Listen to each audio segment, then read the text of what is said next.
What is happening, people? Welcome back to Scarfy Spurs Talk. Hope you're all having a good weekend so far. This weekend's game, quick turnaround. It's Everton versus Tottenham at Goodison Park. If you're new to the channel, don't forget to smash that subscribe button. It's free to do so, and it does help the channel grow. And get involved with the comments below with your thoughts. Very interested to hear them.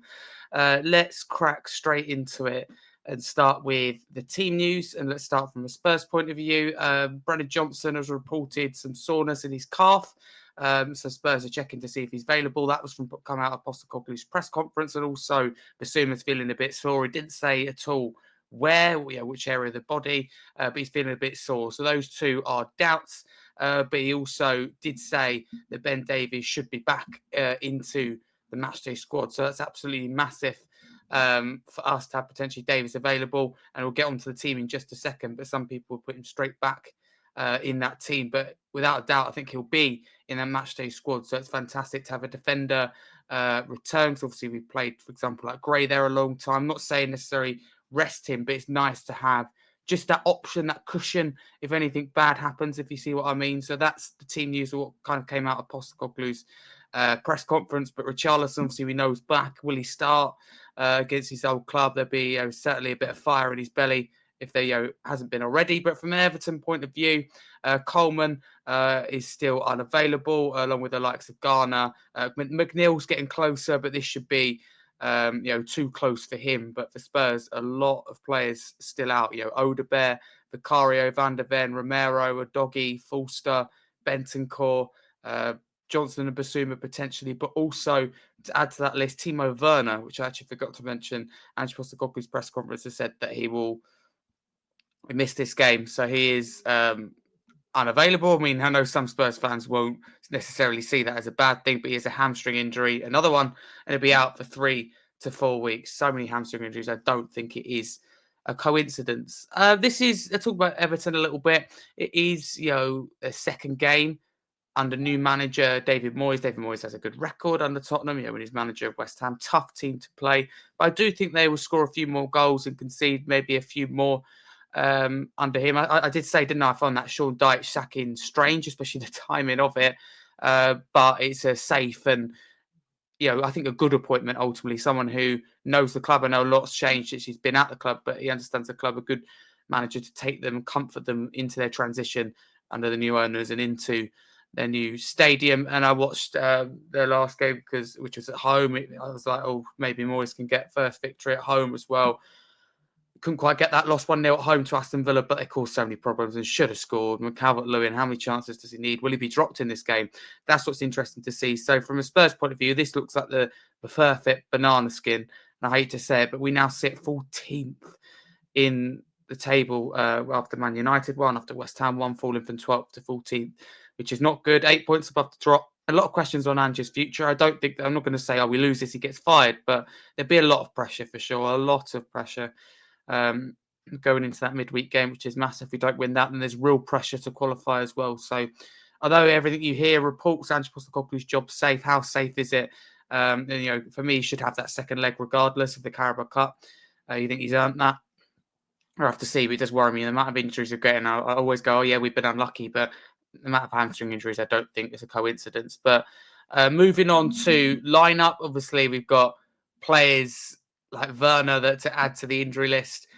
We could have other players at Bissouma, as we mentioned, and Johnson to add to the injury list, but we have got Ben Davies back, which is absolutely massive and exactly what we needed. So let's go through what my team would be. Of course, it's not what I think will happen. It's what I would do. Kinski in goal.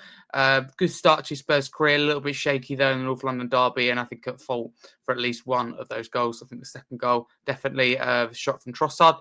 Backline, I've gone with Porro as the right back. Left back, Jed Spence. And I've gone with Davis and Dragusin as the centre-backs.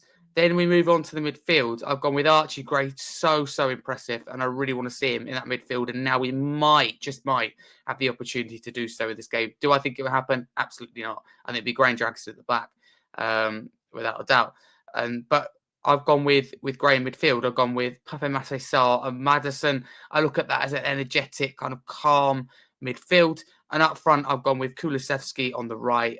Mikey Moore on the left and Solanke up top. I don't think Son was fantastic in North London derby. Did get that goal, but very quiet, and I just prefer him as an option off the bench. And even if Johnson was available, he didn't do enough for me. For example, in that Tamworth game, North London derby looked all right, but off the bench, I think is where he can really hurt teams. So that is my team. Still, a little bit down to the bare bones, but that team on paper should be good enough to beat the Everton teams. Let me know what you change in the comments below. And now we move on to score prediction. Anyone that's a regular watcher or viewer, should I say, of the channel, of the show, of any of my content across all socials will know that I absolutely hate, as negative as I can be sometimes, I hate predict Spurs to lose. I always like to see the upside of it. And I do think, we're struggling right now, but I don't think it's as bad as some people make out. I think we get players back and we do turn the corner under Ange and at least get in the top half and maybe even still win a trophy as well. I don't think it's disastrous. It's not been the start of the season we want, but I think we can quickly get back on track and really fight for those latter European stages, your 6th, 7th, 8th, at the very least. But for me, this just has banana skin, banana peel written all over it. David Moyes' first victory of Everton, and I think that's sadly what will happen in this game, and I don't think we'll score either. I'm going to go with 2-0 Everton, but the only question is with that score prediction is where are the goals going to come from for Everton? Beto, maybe, and Dye is another option. McNeil, if he was available, which he's not, would be a key source. So they will struggle to get the goals, but I think that we would defend really poorly and most importantly, not create enough at all going forward. That forward line isn't just quite quickly. It doesn't help that it's been changed all the time, but there's just not clicking at the moment, that forward line. I don't think scoring goals is the problem with this team. Because the North London derby, if your forward line's clicking, you hold the ball up more. Like we should, no shots on target after our goal. It's just unacceptable. And of course, that comes to the midfield, the creativity. I just think the back line's doing really well despite the goals conceded, especially as we know away from home, conceded one of the least. We just need to attack and midfield needs to do more. When we got Grange Jackson at the back, Spence out of position, and new goalkeeper, 4 out of your 5 of the back line, and the goalkeeper's different, then you have to rely on the rest of the team to perform. And we're just putting so much strain on the defence because other players aren't doing their job.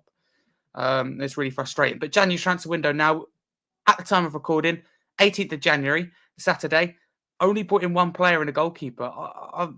I'm staggered. I know that January's a tough window, but I thought we'd do a lot more. And for me, you back off sack Ange. It's as simple as that. It shouldn't be any in between. You proper back him and give him to the end of the season, or you get rid of him. But what we'll probably do is let the window close, get rid of Ange, and then new manager comes in, doesn't like the 1 or 2 players that we've signed. It's just so predictable. So we need to get, for me, behind Ange, need to get behind the boys in the difficult period. I know it's tough. And what was it, 9 wins in the Premier League in 9 months? It's not acceptable. I totally get that. But I do believe the majority of it is down to the players we've got out. And of course, it's influenced by system. But I think get behind them for now. If you are new to the channel, don't forget to smash the subscribe button. If you enjoyed this video, please do let me know in the comments below. And also by smashing that subscribe button. If you're interested in more, do turn on that notifications bell on for Spurs England and Premier League content. And a massive come on, you Spurs. Let's hope we win. Let's hope I'm wrong.